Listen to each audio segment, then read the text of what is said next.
Hey everyone, welcome back. So in this video, we're going to talk about Preston and Payton Clothing, whether it's legit or just another scam.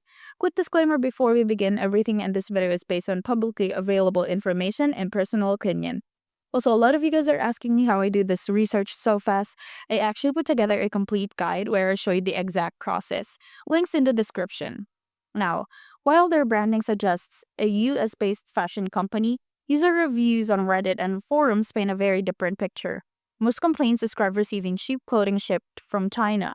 Nothing like the stylish pieces shown in their ads. The common red flags are product quality, false advertising, and a refund hassles. A Reddit user sums it up well. It's scrapped from China and the return process is set up so you won't even bother.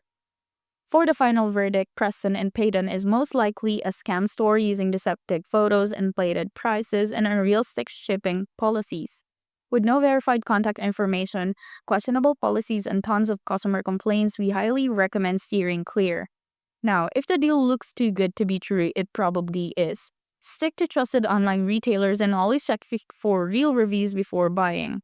Stay sharp, shop smart, and don't let shady stores steal your money or your trust.